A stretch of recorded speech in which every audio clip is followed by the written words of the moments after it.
Bonjour chers abonnés, encore une fois merci pour votre attention, nous revenons une fois de plus pour vous parler de « Cheuse », le massif des écrins cadre en majesté, une série un peu brouillonne. Disponible depuis mercredi sur Netflix, Anthracite balance comme un encensoir au fumerolles de soufre entre plusieurs pistes narratives. Dans un petit village montagnard, les émotions se bousculent, un drame similaire au suicide collectif de l'ordre du Temple solaire ayant laissé des souvenirs qui traumatisent encore. 30 ans après les faits, un cadavre marqué au visage d'une trace charbonneuse rappelle le flics locaux. Là encore, les auteurs Fanny Robert et Maxime Berthemy, scénaristes expérimentés de « Profilage » ou « OVNI » ne peuvent s'empêcher de développer des nœuds scénaristiques incertains. La gendarme Giovanna, adepte des méthodes traditionnelles, protège son frère homosexuel, d'où quelques frictions oiseuses avec les locaux. Un loupard repenti trouve refuge au village et sympathise avec la dingue d'informatique. Des flashbacks élargissent encore le récit, reconstituant l'ambiance démoniaque qui présidait au rituel de la secte en 1994.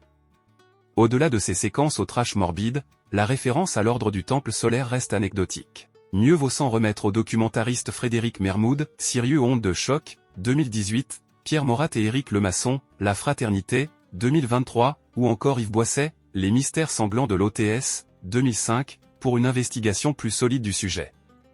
Première production éco-sensible. Histoire de fracasser les clichés où tout se veut ici trop souvent glaçant et haletant, Anthracite organise une réunion atypique de comédiens, le rappeur Attic, l'insubmersible Jean-Marc Barr, la chanteuse Camille Lou, le cachetonneur Cadmerade, etc.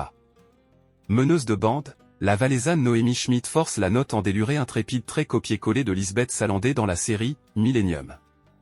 Mais la partition, ici, n'égale jamais celle de Nomi Rapace. Consolation pour l'actrice très engagée au niveau écologique, Anthracite peut se targuer d'être la première production éco-sensible de Netflix, pourvue d'une éco-référente chargée de mesurer l'impact carbone du tournage. Une obligation pour quiconque veut bénéficier des aides à la production audiovisuelle du CNC français. Netflix s'engage à verser 1% du coût carbone à des associations de protection de l'environnement. Peu marquante, Anthracite restera au moins dans les mémoires pour son empreinte propre en et partager nos vidéos. Merci et à la prochaine.